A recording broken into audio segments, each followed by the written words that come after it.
Question.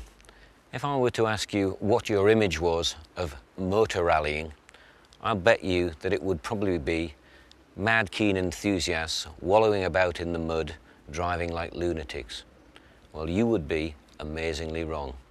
Take a look inside here. If rallying doesn't quite fit into the same league as running an F1 team, that costs around about £100 million a year, it's catching up fast. It costs the Ford team in excess of £14 million a year to operate a team in the World Rally Championship. Just competing in one rally can cost over £1 million. Each car costs around £400,000 and Ford run 12 cars a year, so that's a cool £4.8 million. This is the amazing Ford World Rally Centre. It's a 2.4 million high-tech hospital for cars, filled with skilled motoring surgeons who can perform things on cars that are unbelievable. The incredible thing is, though, when I look around, the floor is absolutely spotless. I don't know whatever happened to the dirty mechanics, greasy overalls, and workshops that look like the black hole of Calcutta. This really is a whole new world of rallying.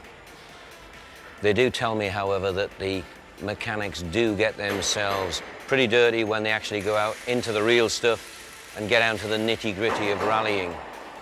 But really, this place is showing you just how far rallying has now come. It's no longer an amateur sport for enthusiasts, it's a multi-million-pound business. And I believe that what I've seen here confirms what many people are saying, that within 10 years, rallying could well challenge F1 as the glamour sport of motoring. Now, you might be thinking, what exactly rallying has got to do with the average man in the street? Is it just a nice game for the boys to play? Well, the answer is this car here, the RS Focus, which is about to become the jewel in the Ford crown. And this car owes an awful lot to this car's technology. So let's go and see just how this car performs.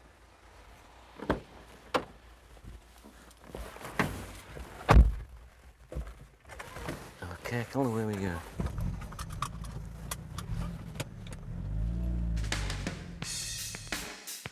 Colin, first of all, what do you actually think the RS name gives to Ford? I think it's this car is something that all the punters have been waiting for a long time. Ford in the past have always had RS 2000s, the Sierra Cosworth, the Escort Cosworth, and there was a big gap after that now. You know, all that anybody ever asks is, you know, when are they going to bring out a Focus, when are they going to have a Focus road car, so they'd be the same as the rally car. And you know, here it is. Here it is.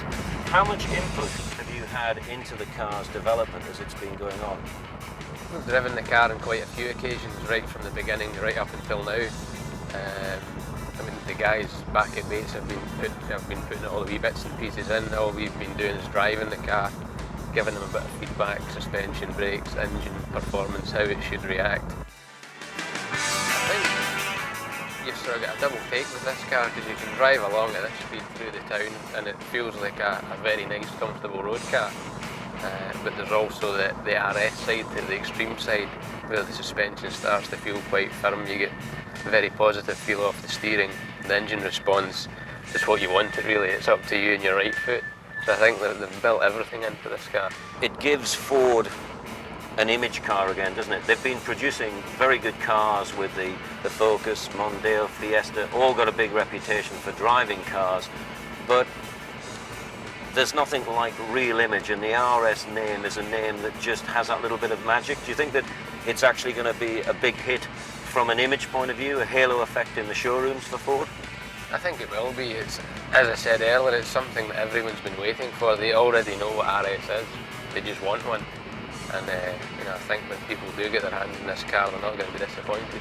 Just how good is this car? You've driven some of the great sort of sporting cars over the years, rally-derived production cars. Just how good is this? I think it's a great car, and it's better than all of the older ones because of the fact you can use it as an everyday car. You know, it's not a car that you'd be taking out of the garage now and again. If you want to use it every day, you can use it every day.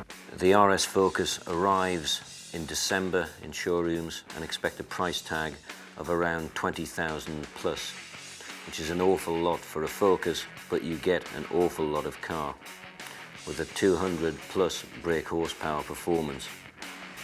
Right, now this is the really exciting bit. They've promised me that I'm going to get to drive the car now. This is going to make my day. Colin, what are you doing in the driving seat? You're passenger now. I'm now in control. Who said that? The big man in there. Messages got lost somewhere down the line. I'm driving. You're the passenger now. No chance, mate. No chance? What do you mean, no chance? See you later.